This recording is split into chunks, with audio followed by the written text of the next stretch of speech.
agenciadepodcast.com.br.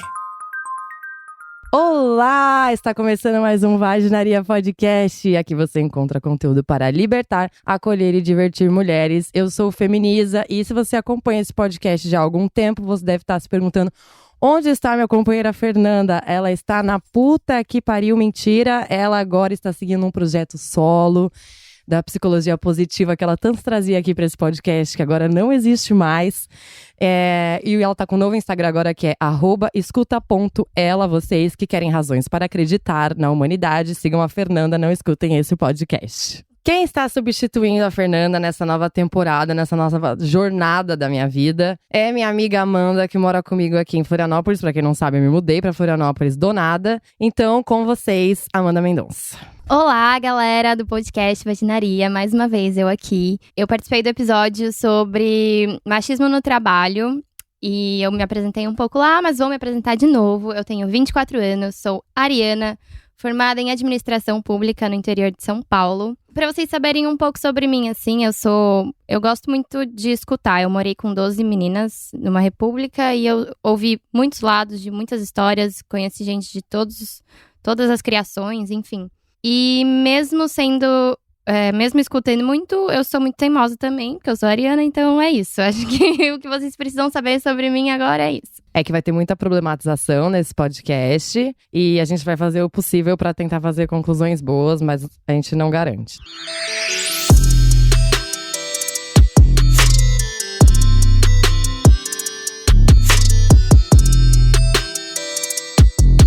No episódio de hoje, a gente vai falar sobre relacionamentos abusivos. Eu sei que é o tema mais esperado da história da humanidade, mas finalmente a gente vai falar sobre ele por conta de tudo que aconteceu no Big Brother Brasil com o Guilherme e a Gabi. Eu acho que é um momento muito maravilhoso pra gente falar sobre isso e com uma perspectiva que vocês vão ficar surpresas, eu acho. É uma perspectiva nova, vamos dizer assim. Se você quer mandar uma sugestão, acompanhar os episódios que a gente tá lançando, siga a gente lá no Instagram, @vaginariapodcast. A gente sempre vai estar pedindo sugestões por lá, dicas, comentários. Se quiser xingar a gente também, lá é a melhor vida. Tudo será muito bem-vindo.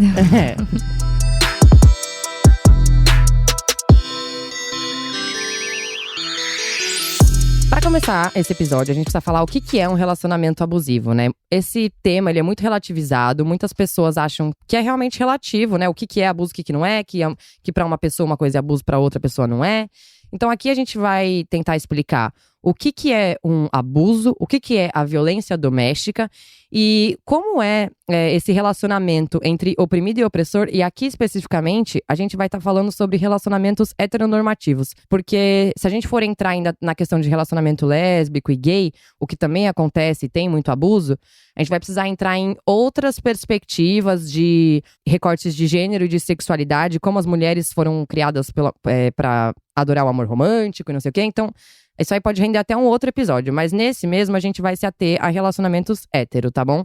Então a gente falando sobre a relação entre oprimido e opressor, vamos deixar claro o que é então esse relacionamento abusivo. Os principais sinais que a gente conhece hoje dentro de um relacionamento abusivo é o gaslighting e a síndrome do Estocolmo. O gaslighting é uma violência psicológica e ele tem os 14 sinais que basicamente eu vou falar aqui pra vocês agora, que o primeiro deles é você duvida de si mesma constantemente. Você se pergunta se eu sou sensível demais várias vezes no dia, você constantemente se sente confusa ou até mesmo maluca, você sempre tá pedindo desculpa pro seu parceiro, você não entende por que, com tantas coisas aparentemente boas na sua vida, você não tá mais feliz, você frequentemente cria desculpas pra justificar o comportamento do seu parceiro para seus amigos e sua família ou até mesmo pra você. Você começa a esconder informações dos seus amigos e da sua família para que não tenha que explicá-las ou inventar desculpas. Você sabe que algo está muito errado, mas nunca consegue expressar exatamente o que, nem para você mesma. E você começa a mentir para evitar as distorções da realidade e ser posta para baixo o tempo todo. Tem dificuldade para tomar decisões fáceis e sente que costumava ser uma pessoa muito diferente, mais confiante, mais divertida, mais relaxada, que dá pra levar o que tá acontecendo no Big Brother hoje, inclusive. Você se sente desesperançosa, desanimada, sente que não consegue fazer nada certo e se pergunta constantemente se você é boa o suficiente para aquilo. Tá. O que é o gaslighting, então? Gente, vamos lá. Esse nome vem de uma peça, se eu não me engano, é de 1938, em que tinha um casal. E esse homem, é um casal hétero, né? Vamos lá. Aí o homem, na época a luz era gás, o nome é gas, light é luz em inglês. A luz era gás, daí ele ia lá diminuindo o gás da luz todos os dias um pouquinho. E a mulher falava pra ele, João, você não acha que a luz tá ficando mais fraca? Ele falava, não, Maria, isso é coisa da sua cabeça. Até o dia que ele remove totalmente o gás que alimentava a luz da casa. E ela fala, João, cadê a luz? E ele fala, o que é luz, Maria? Você tá maluca? Nunca existiu esse negócio aí? O que é isso aí que você tá falando? Basicamente, o gaslighting é o que o Guilherme tá fazendo com a Gabi, convencendo ela, né? Tava, né? Estava, pois foi eliminado. Basicamente, o gaslighting é o que o Guilherme estava fazendo com a Gabi no programa. Ele estava convencendo ela de que toda aquela situação que eles estavam vivendo era porque ela não estava sendo o suficiente, porque ela não estava sendo compreensiva o suficiente, porque ela estava sendo exagerada, ou porque ela estava fazendo ações que estavam provocando reações nele. Enfim, que tudo aquilo que estava acontecendo era culpa dela. O gaslighting é o tipo de violência psicológica mais comum em relacionamentos amorosos. E, pra quem não sabe, ele já se enquadra no artigo 7º da Lei Maria da Penha, que a gente vai ler daqui a pouco. O grande problema do gaslighting é que ele destrói a autonomia e a autoconfiança da mulher. A partir do momento que você perde a percepção de que aquelas coisas que você falou realmente foram ditas, que as coisas que você fez realmente foram feitas, que aquilo que você pensou realmente estava certo, que você realmente fez o seu melhor, você já não sabe mais o que é a realidade. Então, como é que você vai discutir com uma pessoa se você já não sabe mais o que é real? Então você sempre vai estar errado o tempo todo, você sempre vai estar imaginando coisas, que é também o que ele fez, o Guilherme, quando ele falou pra ela que era coisa da cabeça dela que ele tava dando em cima da Bianca, a Boca Rosa, quando evidentemente todo mundo viu, todo mundo que assistiu sabia que ele tava fazendo aquilo. Só que a partir do momento que ele fala pra ela assim, ó, você tá imaginando coisa, eu não tô dando em cima da menina, ela começa a pensar o quê? Eu sou paranoica, eu sou ciumenta, eu sou insegura. Então é sempre esse troco, sabe?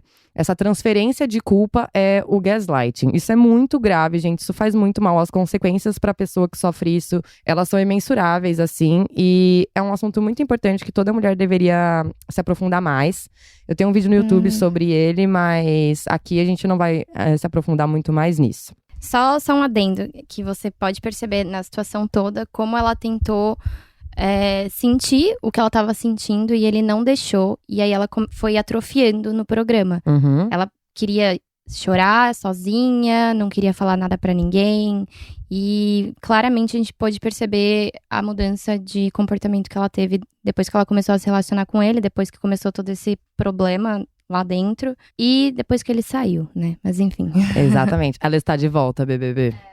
E a síndrome de Estocolmo, basicamente, é você desenvolver afeto por quem tá te fazendo mal. Por um sentimento ruim, por uma pessoa que você claramente sabe que te faz mal, mas você desenvolveu esse afeto, você não sabe sair, enfim, acho que é isso.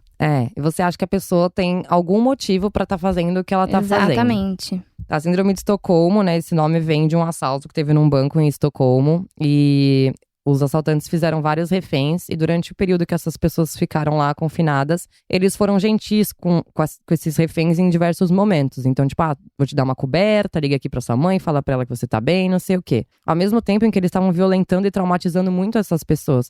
Só que a partir do momento que você trata bem a pessoa que você tá traumatizando, ela consegue entender que você tem algum motivo pra estar fazendo aquilo que você tá fazendo, porque você não é tão ruim assim. Uhum. Muita gente não entende como que a síndrome de Estocolmo ela se encaixa num relacionamento amoroso, mas é exatamente dessa forma. Você entende, por exemplo, que aquele cara, pra ele ser tão ciumento, pra ele ser tão controlador, pra ele ser tão machista, ele tem um motivo, é por causa da criação dele, é porque a mãe... Dos traumas antigos da vida dele. Porque ele é broxa. Dos outros relacionamentos que ele teve, que provavelmente ele vai falar que a mina acabou com o coração dele, ou coisas desse tipo. Ele sempre vai existir um motivozinho ali pra ele estar fazendo aquilo. E aquilo é ruim, mas o motivo é ruim, mas aquilo que ele tá fazendo se distorce na realidade, assim. Você não sabe mais se é bom ou não. É isso mesmo. Às vezes você sente que, tipo, que é um negócio necessário, que às vezes, tipo, ele tá tão mal que se ele precisar fazer aquele mal pra você, pra ficar melhor, você fala, ai, tá bom, coitado. É exatamente isso. Então é assim que a síndrome de Estocolmo se encaixa num relacionamento. O que acontece? A maioria dos relatos de relacionamento abusivo, principalmente que eu recebo no Instagram e em todas as minhas redes sociais com pessoas pedindo a minha opinião, elas já configuram violência doméstica. Pra quem não sabe, violência doméstica não é só violência física. E não existe a violência física se não existe a violência psicológica. A gente fala sobre relacionamentos abusivos, que os principais sinais são o gaslight e a síndrome de Estocolmo, porque a violência doméstica não existe sem eles. Uma mulher que não tá fragilizada psicologicamente e que não tá dentro de um ambiente de afeto com a pessoa que tá fazendo mal pra ela, ela não vai permitir que um cara dê um soco na cara dela. E muita gente se pergunta assim, nossa, mas tem mulher que parece que gosta, né? Como é que deixa um cara fazer um negócio desse? É justamente por isso. Gaslight e síndrome de Estocolmo explicam. Tá, agora a gente vai ler o artigo 7º da Lei Maria da Penha para vocês entenderem um pouco das violências que são normatizadas, mas a gente não vai ficar muito neles. Lei 11.340 de 2006, artigo 7º. São formas de violência doméstica e familiar contra a mulher, entre outras. A violência física, entendida como qualquer conduta que ofenda sua integridade ou saúde corporal. Pausa. Qualquer, tá? Não é soco, não é chute, não é tapa. Pegou no seu braço, empurrou você, te beliscou, é violência física, é violência doméstica. Por favor, continue, amiga. Segundo, a violência psicológica, entendida como qualquer conduta que lhe cause dano emocional e diminuição da autoestima ou que lhe prejudique e perturbe o pleno desenvolvimento ou que vise degradar ou controlar suas ações, comportamentos, crenças e decisões, mediante ameaça, constrangimento, humilhação, manipulação, isolamento, vigilância constante, perseguição contumaz, insulto, chantagem, violação de sua intimidade, ridicularização, exploração e limitação do direito de ir e vir ou qualquer outro meio que lhe cause prejuízo à saúde psicológica e à autodeterminação. Pausa novamente. Qualquer. Seguimos. A violência sexual, entendida como qualquer conduta que a constranja a presenciar, a manter ou a participar de relação sexual não desejada, mediante intimação, ameaça, coação ou uso da força, que a induza a comercializar ou a utilizar de qualquer modo a sua sexualidade, que a impeça de usar qualquer método contraceptivo ou que a force ao matrimônio, à gravidez, ao aborto ou à prostituição, mediante coação, chantagem, suborno ou manipulação, ou que limite ou anule o exercício de seus direitos sexuais e reprodutivos. É importante falar sobre isso muito, porque eu recebo muita mensagem de menina falando que o namorado obriga a transar. E às vezes, gente, o estupro, ele não é sobre uma pessoa te segurar pelo braço, te amarrar e enfiar o pau em você à força. Mas é sobre ele te manipular tanto a ponto de que ele faça você ceder. De ele dizer, você não transa comigo, aí depois você não quer que eu termine. Se você não transar, eu vou terminar. Se você não transar, eu vou te trair. Se você não transar… Isso é coação, tá? E a coação tá aqui no parágrafo 3º do artigo 7º. Próximo, a violência patrimonial, entendida como qualquer conduta que configure retenção, subtração, destruição parcial ou total de seus objetos, instrumentos de trabalho, documentos pessoais, bens, valores e direitos ou recursos econômicos, incluindo os destinados a satisfazer suas necessidades. O que isso quer dizer? Sabe aquele cara que quando ele briga com você, ele soca a parede, o volante do carro ou coisas desse tipo? O que a lei entende é que essa violência que ele está projetando nesses objetos é o que ele gostaria de estar projetando na mulher. Então, a partir do momento que o cara tá socando alguma coisa, não sei o quê, é porque ele já tem essa vontade de violentar. Então, a lei, ela engloba isso. A coisa da violência patrimonial, ela pode ir desde um cara que pega o seu celular e taca na parede, ou seja, ele tá quebrando um patrimônio que é seu, até um cara que machuca o seu pet, ou que retém, por exemplo, um documento, tipo, uma mulher quer se divorciar, por exemplo, ele pega e esconde os documentos necessários que ela precisa pra isso, enfim. Ela é sobre o cara exercer controle sobre os patrimônios da mulher. Se ela tem uma moto, por exemplo, um carro, aí ela quer sair de casa e ele exerce o controle sobre aquilo, tipo, você só vai pegar o carro quando eu deixar, não sei o quê. Tipo, tudo isso é violência patrimonial. Mas principalmente, eu acho que principalmente nos casais jovens, essa coisa de rasgar a roupa, botar fogo em roupa, jogar o celular pela janela, na parede, não sei o que. Isso é muito frequente e muitas poucas pessoas sabem que isso é violência doméstica e que isso pode ser denunciado em qualquer delegacia da mulher. Sim, e por fim, a violência moral, entendida como qualquer conduta que configure calúnia, difamação ou injúria. O que é calúnia, brevemente? É você falar que a pessoa cometeu um crime que ela não cometeu. A difamação é essa exposição, né? Tipo, sei lá, desde ele compartilhar alguma informação sobre você, em algum lugar que você não concordou com aquilo, falar mal de você, não sei o que, né? E a injúria é vagabunda, puta, blá blá blá, sei lá o que mais que esses filha da puta falam. É isso. Esse é o artigo 7º da Lei Maria da Penha, finalmente recitado nesse podcast, porque eu sempre uso ele como referência pra dizer, né, qual que é o limite ali entre o crime e o aceitável. Todas essas violências, gente, elas podem ser igualmente denunciadas, tá? É só você ir lá na delegacia fazer um boletim de ocorrência. Nesse episódio, a gente quer explorar mais os abusos que não têm a ver com violência. São coisas que têm muito mais a ver com a socialização de homens e mulheres e pra gente pensar bem mais a fundo essa questão do relacionamento entre homens e mulheres, ou seja, entre oprimido e opressor. E aí vem o questionamento. É possível se relacionar com um gênero opressor sem ser oprimida? Então, gente, vamos falar, me expor um pouco. A gente tá aqui pra isso, né? A gente tá aqui pra isso. Um pessoal lá, um grande número de pessoas comemorou que eu estava namorando no começo do ano. E, meu Deus, que milagre, é possível um homem e tal. E isso gerou esperança no coração de várias pessoas. Mas, como qualquer mulher que se relaciona com um homem, né? Eu enfrentei aí uma crise existencial. E, claro, de uma perspectiva de gênero nesse relacionamento.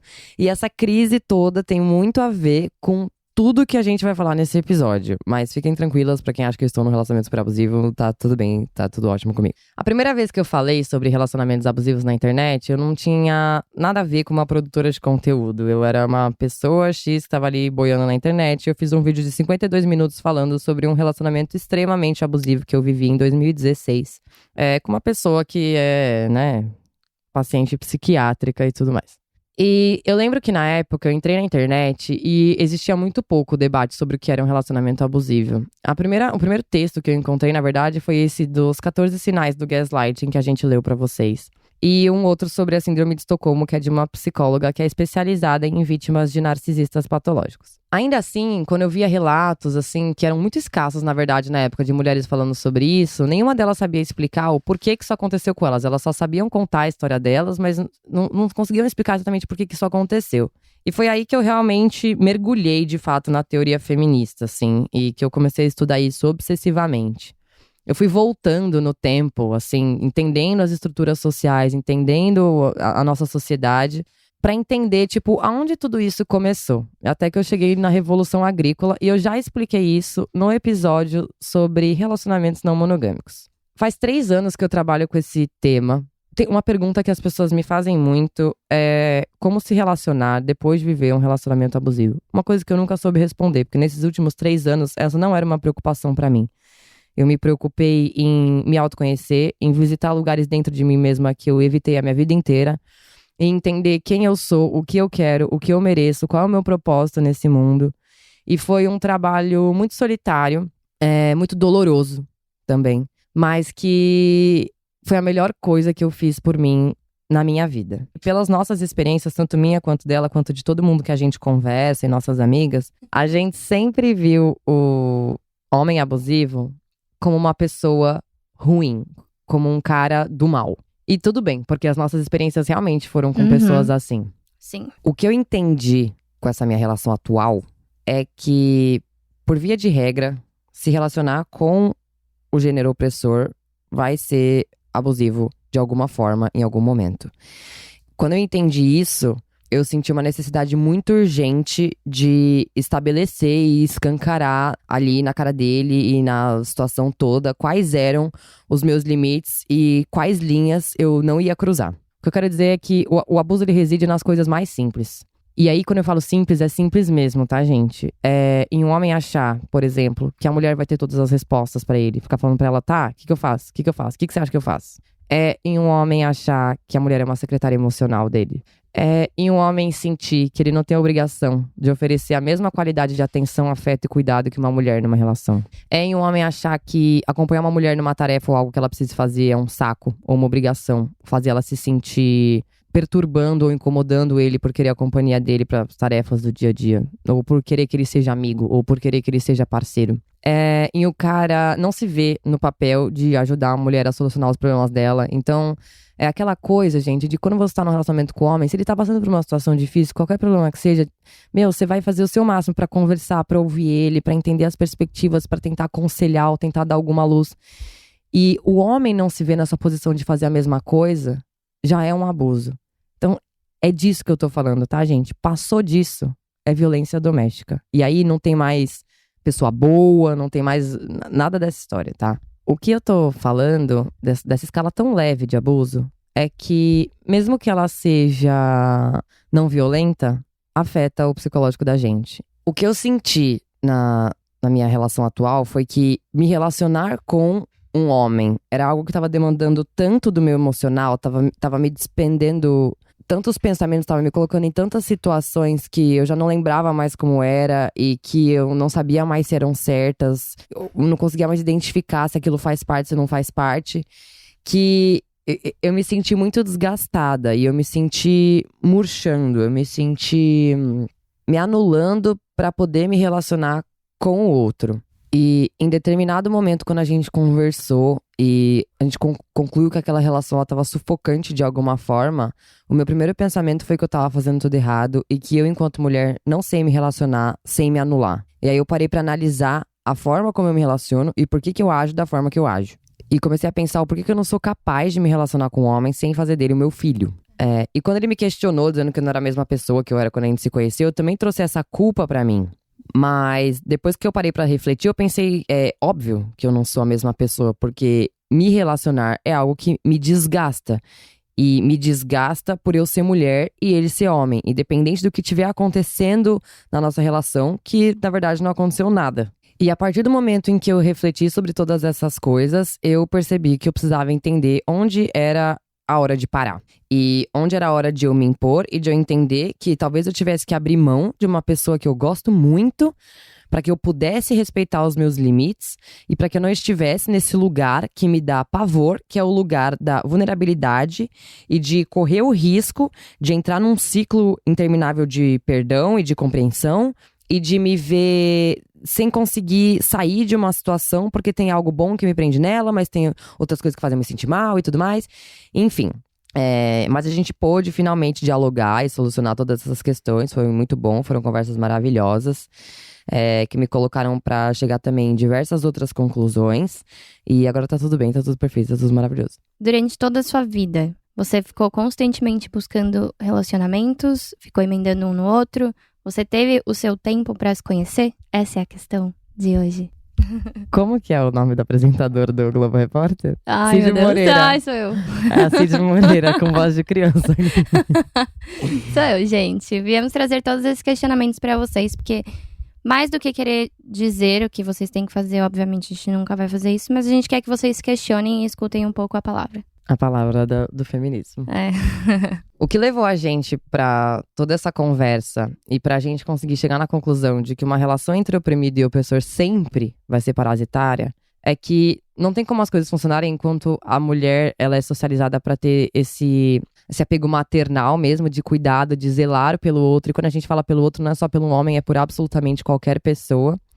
Enquanto o homem é socializado pra ser um Peter Pan que não precisa amadurecer nunca e se responsabilizar por nada na vida. Porque ele vai ter você ali pra fazer isso por ele. Ele sempre vai ter uma mulher pra ser mãe dele. Ele Sim. troca a mãe por uma namorada, ele troca por uma amiga. E posso ir mais longe? Não precisa nem ser um relacionamento, nem nada. Pode ser só um amigo. Não sei se vocês têm esse Sim. melhor amigo que acha que você é a mãe dele. Exatamente, exatamente. Inclusive... Acontece, gente, acontece. Se você tem melhores amigos homens, assim, você consegue perceber o quanto ele fica dependente de você quando tá perto de você. E ele tá com os caras, ele faz o que ele quer, não pergunta nada pra ninguém. Mas quando ele tá com você, ele precisa saber quantas cervejas ele vai levar pra praia. É bem isso. Mesmo que você não vá beber. Toda essa questão que eu falei antes, de querer que tenha todas as respostas, de querer que tenha sempre um conselho pronto, de querer que acolha, de querer aquele lugar confortável e tudo mais. Por que as mulheres sempre sentem que elas estão buscando um relacionamento? Por mais que elas não estejam, elas, no fundo, imaginam que aquele momento legal que ela teve com um cara possa se tornar um relacionamento. E não simplesmente aquela situação muito bacana com o cara, me trouxe um aprendizado, estou seguindo minha vida e é isso. Então, não só isso, mas os caras sempre pensam que quando a gente manda aquela mensagem no dia seguinte, tipo, nossa, foi muito da hora no dia seguinte, quer dizer, no dia anterior, você quer naturalmente, então, desenvolver um relacionamento sério com ele. Eu já explorei bastante a parte teórica de tudo isso que a gente tá falando no episódio sobre relacionamentos não monogâmicos, onde eu conto a história da monogamia e contextualizo o porquê que essa questão do relacionamento monogâmico e eterno e a família e a dependência da mulher e do homem, a parceria entre mulher e homem, como que ela foi usada também pelo capital para que a gente viva da forma como a gente vive hoje. E por que a monogamia é a origem do patriarcado e toda a forma que a gente é socializada, ela é pensada para levar a gente cada vez mais para a ideia de que a monogamia é a única solução possível. Então, quando a gente fala de socialização de mulheres, a gente está dizendo que desde que a gente nasce, colocam o fato ou o fardo de a gente ter que conquistar um homem nas nossas costas. É como se fosse o único objetivo de vida. Nós não somos incentivadas a estudar, nós não somos incentivadas a viajar, nós não somos incentivadas a nos conhecer, a fazer amigas, nada. Tudo, se você pegar uma revista Capricho de quando eu era adolescente, só vai ter dica de como conquistar os meninos, o que os meninos pensam das meninas. E isso é a vida toda. Se você for descendo as décadas, pegar a década de 90, de 80, de 70… Esse final de semana que a gente abriu o aplicativo do Simpla e tinha um curso de como conquistar os caras, que é como buscar sua feminilidade pra atrair sexualmente os homens, tipo, coisas assim. E o curso era caro e tava esgotado. 2020, 2020. Tá? Foi semana passada isso. Semana passada, comecinho de março, fim de fevereiro, gente. Enfim… e basicamente a gente acaba se sentindo assim, mesmo que no inconsciente, que eu sempre preciso buscar por um relacionamento. Sempre, todos os momentos legais, assim, que eu tenho com um cara legal, que ele faz o mínimo, assim, do mínimo. A gente pode colocar que a nota pra passar de ano é 2. E aí o cara faz 3 e a gente acha que ele é o cara, e se a gente não conquistar ele, não vai ter outro também, tem essa. Mas a gente sempre sente que a gente precisa ter esse relacionamento com qualquer pessoa que foi legal com a gente. Não, e os caras também sentem isso. Porque a gente manda mensagem no dia seguinte, tipo, puta, foi um dia da hora. Ele já some, sabe? É bem isso, é bem esse gamezinho que tem no começo da relação e no fim, no meio, em todas as relações. Mas basicamente isso. As mulheres sempre estão nessa busca incansável de se relacionar. E aí a gente acaba caindo naquele se relacionar com qualquer um. E não tendo o seu momento de cura ou de entender que você tá vulnerável ali. E ali não é o seu momento. Então foi bem isso que a Isa falou. Que ela conseguiu estabelecer quem ela estabelecer seus limites também. E se fortalecer como mulher e entender qual o valor que ela tem, assim, pra ela e pro mundo que ela quer passar. Pra conseguir saber a hora de parar. A hora de sair fora e pra não se perder, porque sabe onde vai dar e não se anular num relacionamento. Eu acho que essa é a mensagem que a gente quer passar pra vocês. A grande questão sobre a socialização da gente é que a partir do momento que você coloca, e você, sociedade, você, patriarcado, coloca na cabeça das mulheres que um relacionamento monogâmico eterno é a maior meta que ela pode atingir na vida, ela vai começar a medir a aceitação dela pra ela mesma de acordo com o olhar que os homens têm sobre ela. Então, é quase como aquela história de quando as pessoas perguntam assim: ai, você é tão bonita, você é tão legal, por que você não tem um namorado? Porque ninguém cogita a possibilidade de você não querer ter um namorado. Exatamente, a sua tia do Natal, que pergunta dos namoradinhos, por exemplo. É tipo assim, se você tá solteira, você tem algo de muito errado, cara. E quando a sociedade te vê dessa forma, você começa a se ver dessa forma. Cara, se eu tô solteira, eu tenho algo de muito errado. Então você fica o tempo todo tentando convencer as pessoas a gostar de você, a se relacionar com você, pra você poder só mostrar pro mundo, tipo, olha, eu tenho um homem que me aceita. Ao mesmo tempo que o homem também tem isso. Porque o homem, no geral, ele pode ser narcisista pra caralho. Mas o narcisista, se você pegar pra entender o que é o narcisismo, ele se acha um bosta. E aí, aquele cara, por exemplo, que precisa é o famoso provar, cara do pau né? pequeno. É. Mas quando a gente fala pau pequeno, a gente tá falando do cara que ele queria ser mais alto. Do cara que queria ter mais dinheiro, queria ser mais provedor. E ele sente que ele tem menos dinheiro do que os amigos dele. O cara que tá com alguma falha, sabe? Que ele não se sente descolado o suficiente, ou que não sei o quê. Ele também vai querer ter uma mulher dele pra ele dizer assim: olha, mesmo eu sendo um bosta, existe uma mulher que tá aqui. Só que essa mulher colocada num lugar de submissa. Num lugar de, olha, eu tenho uma escrava. Gente, sempre tem. sempre tem uma mulher pra tá lá sofrendo por um cara, mano, que você olha, você pensa e fala, quem que vai gostar desse cara? E sempre tem uma, velho. Eu não sei o que tá acontecendo. É bem isso, assim. E isso é um alimento pro ego dos caras, sabe? Tipo, apesar de eu estar na pior, ó, posso não ter, sei lá o quê, posso não ser o cara posso não ser famoso, posso não ser o Caio Castro, mas olha, tem uma mulher aqui que é louca por mim. E é por isso que os homens namoram e traem também. É por isso que a traição é algo tão comum no relacionamento da parte do homem. Aí a gente entende, e ainda presumindo que todo mundo escutou o episódio do Relacionamentos Não Monogâmicos, que o abuso começa, e quando a gente fala que ele começa, o abuso já está no fato de a mulher se tornar uma propriedade privada do homem. Exatamente. Ai, agora é esse momento. Agora a gente vai ler a palavra pra vocês, tá? Pra explicar um pouco do que eu tô falando, eu quero ler um trecho falando justamente sobre essa questão da monogamia e o que ela representa, o que ela simboliza. Então, abre aspas. Desde que o sujeito busque afirmar-se, o outro, que o limita e nega, é-lhe, entanto, necessário. Ele só se atinge através dessa realidade que ele não é. Esse sonho encarnado é precisamente a mulher. Ela é o intermédio desejado entre a natureza exterior ao homem e o semelhante que lhe é por demais idêntico. Ela não lhe opõe nem o silêncio inimigo da natureza, nem a dura exigência de um reconhecimento recíproco. Por um privilégio único, ela é uma consciência e, no entanto, parece possível possuí-la em sua carne. É a natureza elevada à transparência da consciência, uma consciência naturalmente submissa. E é essa maravilhosa esperança que muitas vezes o homem pôs na mulher. Ele espera realizar-se como ser, possuindo carnalmente um ser, ao mesmo tempo que consegue confirmar-se em sua liberdade através de uma liberdade dócil. Nenhum homem consentiria em ser uma mulher, mas todos desejam que haja mulheres. Primeiramente, a ideia de posse é sempre impossível de se realizar positivamente. Em verdade, nunca se tem nada nem ninguém. Tenta-se, por isso, realizá-la de modo negativo. A maneira mais segura de afirmar a posse de um bem é impedir que os outros o usem. E depois, nada se afigura mais desejável ao homem do que o que nunca pertenceu a nenhum ser humano. A conquista se apresenta, então, como um acontecimento único e absoluto. Ademais, um dos fins que avisa todo desejo é a consumação do objeto desejado, o que implica sua destruição. Destruindo o ímen, o homem possui o corpo feminino mais intimamente do que mediante uma penetração que o deixa inato. Com essa operação irreversível, o homem faz dele um objeto inequivocadamente passivo, afirma o seu domínio sobre ele. Então aqui, na verdade, ela estava falando sobre a questão da virgindade. Mas o ímen, nesse contexto, ele é muito simbólico, porque quando a gente fala dessa virgindade da mulher, a mulher ela tem várias virgindades, né? Não só a virgindade sexual. Então a gente tá falando de um homem poder destruir várias coisas na vida de uma mulher. Ah, eu fui o primeiro que traumatizou, eu fui o primeiro que traiu. Porque ele sabe que de alguma forma, provocando uma destruição na mulher, ele vai estar marcando a vida dela pra sempre. É como se ele pisasse na lua e colocasse a bandeira, sabe? Ali a bandeira dele. É mais ou menos isso. Quando a gente fala que a monogamia é colocar a mulher como propriedade privada do homem, a gente também tá falando que o homem, em tese, é propriedade privada da mulher. E isso acontece só na cabeça dela, porque nunca foi assim. E se você parar pra estudar a história da monogamia, que também está no episódio Relacionamentos Não Monogâmicos, você vai saber que não, que na verdade o homem nunca foi propriedade nesse sentido. E hoje até não continua sendo.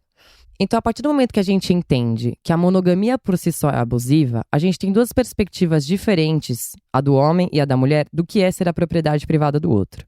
Para a mulher, a partir do momento que ela pensa assim, este homem é minha propriedade, ela pensa, se ele é minha propriedade, a responsabilidade pelo bem-estar dele é minha.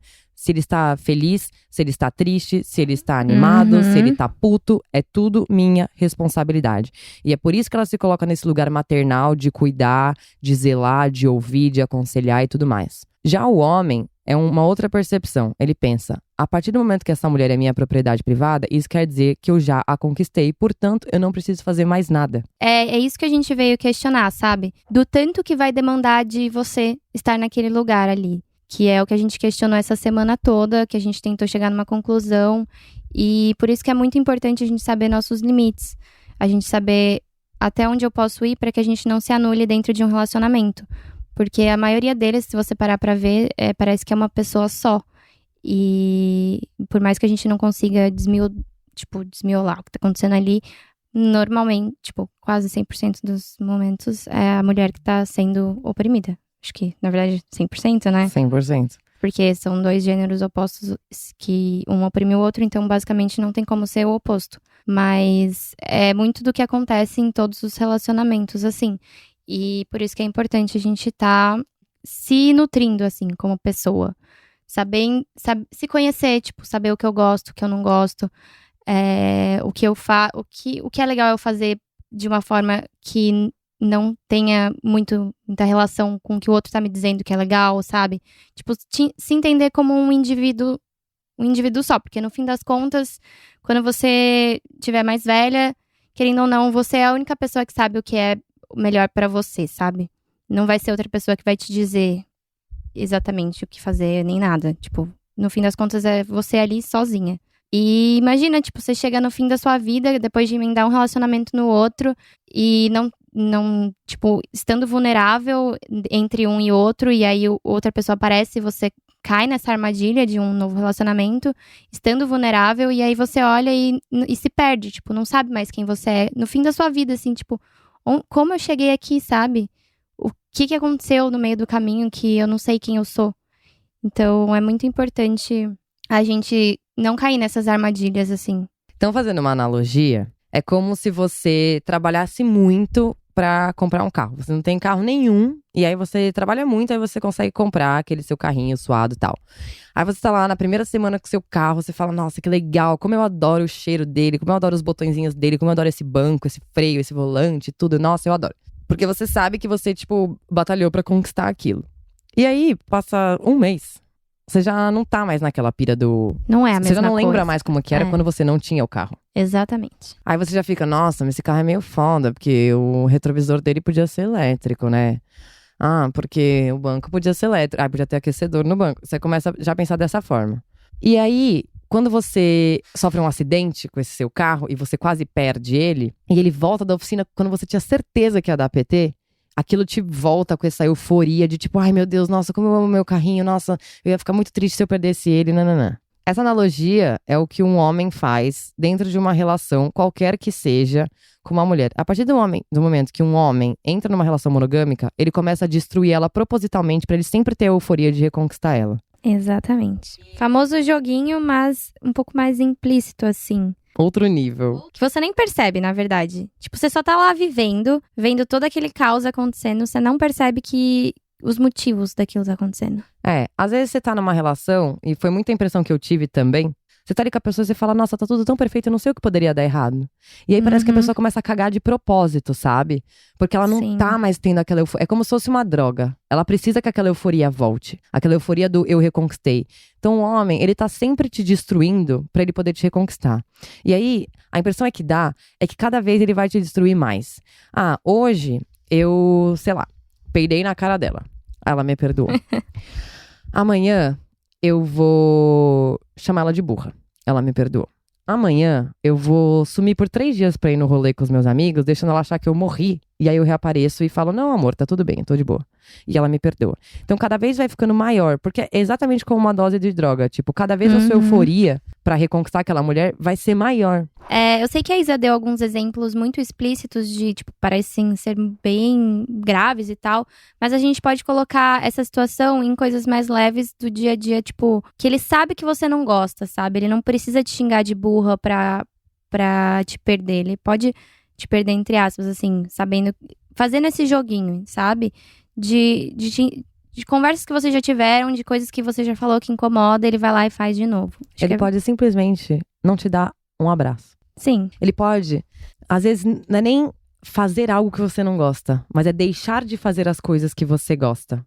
Exato. Pra naturalmente ele ir te perdendo pra ele ter euforia de te reconquistar. Exatamente. Olha o quão doente é isso. Quando a gente para pra pensar, ele é exatamente o mesmo ciclo da violência doméstica, né? Que é a lua de mel, e aí vem a reconciliação, e aí começa o aumento da tensão, daí tem a tensão psicológica, né? Então começa as pessoas a ficar esquisitas um com o outro, não sei o quê, o distanciamento e depois a reconciliação de novo. Esse é exatamente o ciclo da violência doméstica, você só inclui o ato de violência ali no meio dessa roda que fica girando ininterruptamente. E pegando um gancho do que a Isa acabou de falar sobre logo depois da lua de mel, que a pessoa ainda não passou pela tensão de novo e e o homem não tá fazendo nada, é o que as pessoas chamam de comodismo. E é o que acontece o tempo todo e as pessoas normatizam isso. Quando a gente tá falando do ciclo da violência e a gente pensa nessas etapas, existe uma etapa ali no meio que é entre a lua de mel e a tensão. Que é esse lugar onde eu tava me sentindo. De estar empurrando o relacionamento com a barriga porque eu sabia que o começo tava muito bom. Não tinha nenhum motivo pra terminar porque não tinha acontecido nada de grave. Mas eu não tava me sentindo bem.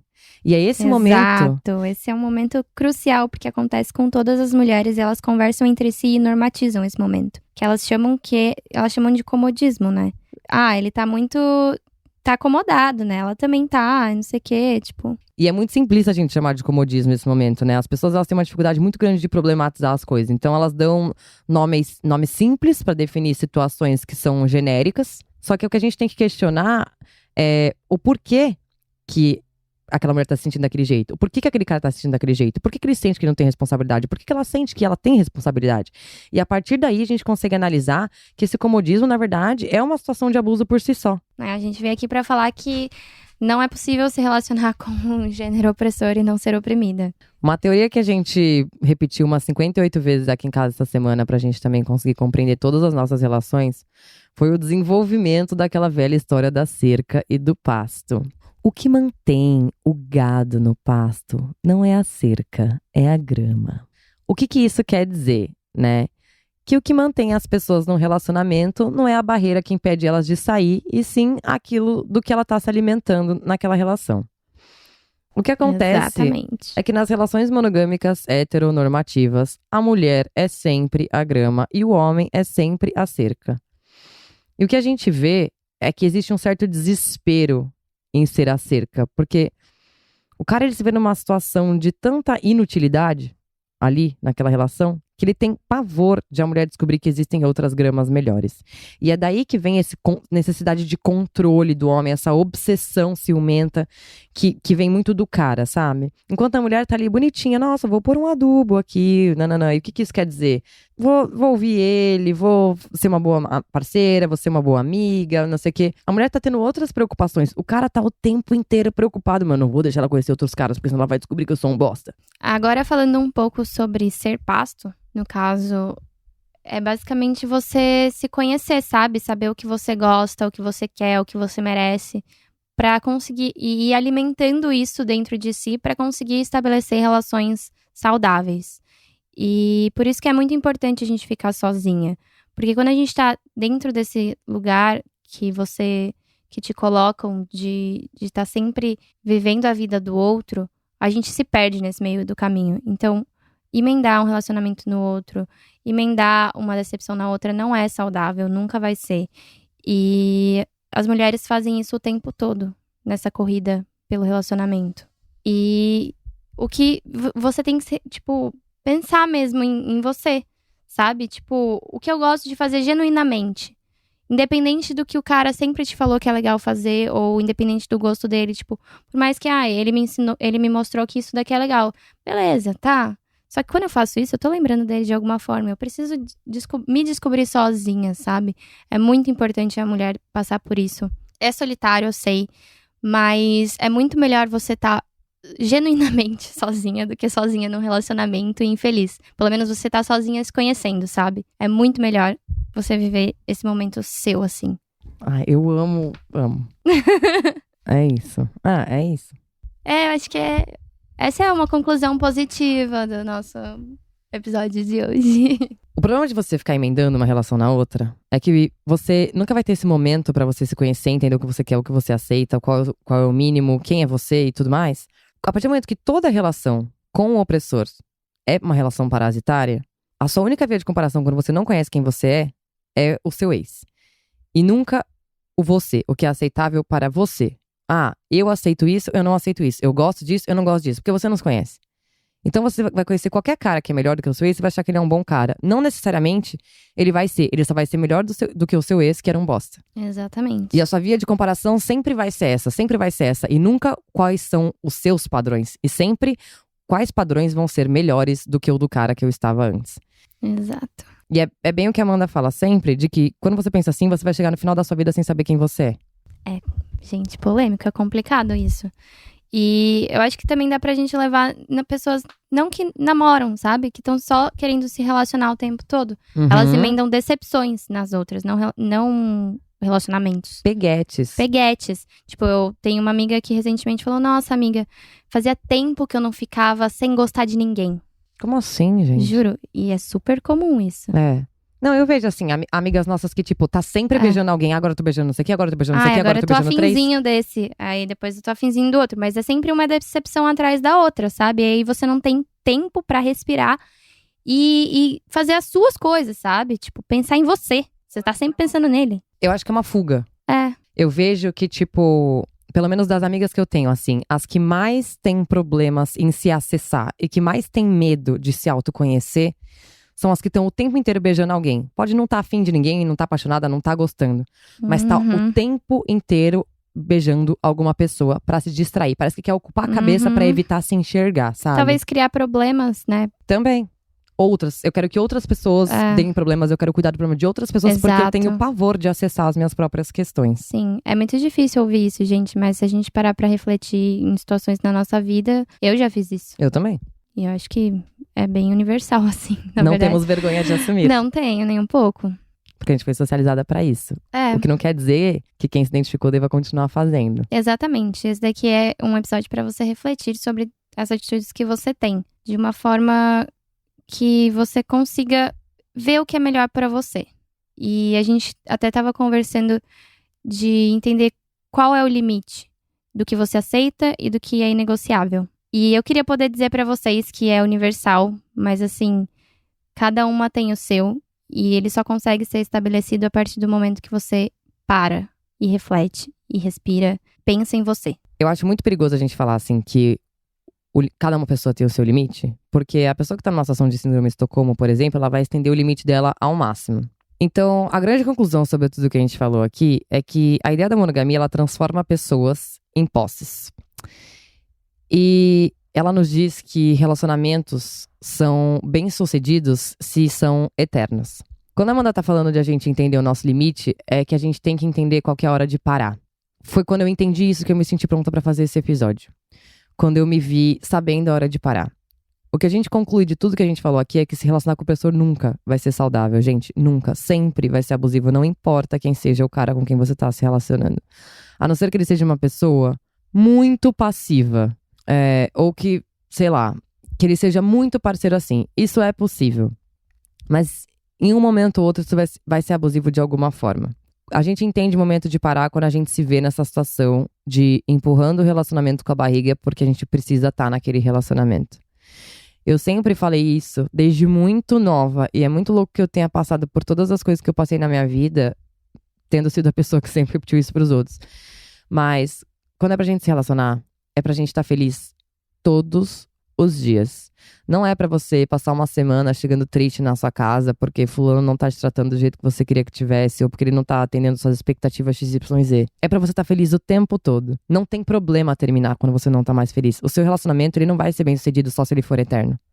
Não tem problema o seu relacionamento durar 2 meses, 1 mês, 2 semanas. A partir do momento que você entende que é a hora de parar, que você teve aquele momento de euforia com a pessoa, que foi muito bom conhecer ela, que você viveu coisas maravilhosas, mas que não é mais aquilo que você conheceu, aquela pessoa porque você se apaixonou, não é mais a pessoa que tá com você, essa é a hora de parar. Você não precisa ficar estendendo o seu limite pra manter uma relação. Isso não quer dizer que a relação não deu certo. E você só vai saber fazer isso quando você tiver esse momento, sozinha. Exatamente. Essa questão do autoconhecimento, assim. Como é que você vai saber quando é hora de parar se você não entendeu ainda quem você é e o que você quer, o que você espera, o que você aceita, o que você não aceita? Quem sou eu? É um exercício que você faz todo dia, né? Você falou. Eu faço obsessivamente.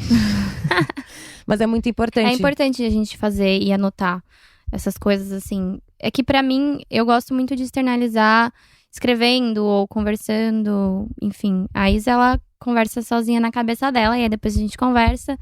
E tem gente que conversa sozinha na rua, etc. Mas é muito importante você anotar, tipo, escrever quem sou eu, o que eu quero, o que eu gosto. Porque se a gente parar pra refletir, é muito fácil a gente fazer isso falando sobre a pessoa que a gente tá se relacionando. Tipo, quem é ele? O que ele gosta de fazer? O que ele não gosta? Você já parou pra fazer isso sobre você mesma? E as pessoas realmente, elas não fazem, sabe? E eu acho que quando a gente externaliza, quando a gente consegue ver aquela palavra ali, começa a conseguir se definir bem, é aí que você consegue realmente entender o seu limite. Exatamente. Então, a lição de casa desse episódio é: pegue uma folha de papel. Eu fiz isso e foi muito bom pra mim. E isso foi uma coisa que eu aprendi com a minha amiga Fernanda, que é a pessoa mais positiva que eu conheço. E é verdade isso. É você pegar um papel e colocar o que eu mereço. E aí você faz o que eu mereço das minhas relações, o que eu mereço da minha carreira profissional, o que eu mereço de qualquer situação que seja a situação da sua vida, sabe? Eu fiz isso pra minha carreira, pras minhas relações e acho que pra minha vida, assim, de forma geral. E é muito bom, porque às vezes quando você se vê numa situação dessa de tipo, poxa, eu tô nessa relação, essa pessoa ela é legal, mas ela tá me deixando chateada em alguns momentos, eu não sei o quê. Você pega e lê aquele papel ali que tá escrito que você merece. E ali você sabe que é a hora de parar. Ali você sabe que é a hora de você agradecer aquela pessoa por tudo que ela fez com você, por tudo que vocês viveram juntos. Exato. Mas dali pra frente você tem que seguir sozinha. Exato. Porque senão você se perde. Aí você é isso. Aí você entra no ciclo Se da anula, violência e nunca se mais. perde. E é isso, gente. Espero que vocês tenham gostado das nossas reflexões de hoje, porque elas são bem densas. A gente ficou conversando a semana toda, conversamos com um monte de gente. Foi até bem legal, porque a gente conseguiu chegar numa conclusão de outra situação sem precisar terminar. Então, foi muito importante a gente ter esse diálogo com outras pessoas. E a gente quer saber o que vocês acharam. Deem sua opinião, que vocês já passaram, conta pra gente. Pode terminar, que eu sou nova nisso, eu não sei fazer essa vinheta. Gente, não, é isso. Sigam a gente lá no @Vaginaria Podcast. Se vocês quiserem mandar uma sugestão, uma história, se vocês quiserem dizer que vocês se identificaram com o que a gente falou, se vocês quiserem dizer que vocês não entenderam nada do que a gente falou, tudo bem, porque a gente tá passando uma semana neurótica aqui de reflexões muito profundas, ininterruptas, e foi muito legal, porque todas as minhas amigas participaram. E é muito interessante ter acontecido esse negócio do Guilherme com a Gabi no Big Brother, enquanto a gente tava refletindo sobre tudo isso. A gente fica muito feliz de ver o quanto evoluiu o debate sobre essa questão dos relacionamentos abusivos. O quanto ele era embrionário, eu vejo principalmente, o quanto ele era embrionário 3 anos atrás, quando eu precisei acessar esses conteúdos pela primeira vez. E o quanto é legal a gente ter conseguido desenvolver isso até o ponto de todas as questões que a gente trouxe nesse episódio de hoje. Então, qualquer coisa que vocês quiserem falar sobre isso pra gente, falem lá no Instagram, façam tudo. A única coisa que vocês não podem fazer é mandar uma mensagem contando uma puta história de 52 mil mensagens pedindo a minha opinião sobre se seu relacionamento é abusivo ou não, porque eu já vou dar minha resposta agora. Sim, ele é. Se é com um homem, meu filho, é abusivo sim. Não tem como não ser em algum momento. E é isso. Então durmam com essa. E me sigam no Instagram, agora meu merchan é AmandiTaEu, pra ter mais conteúdo sobre a minha vida aqui em Florianópolis. A minha vida e o meu E os brilho. meus cachorros.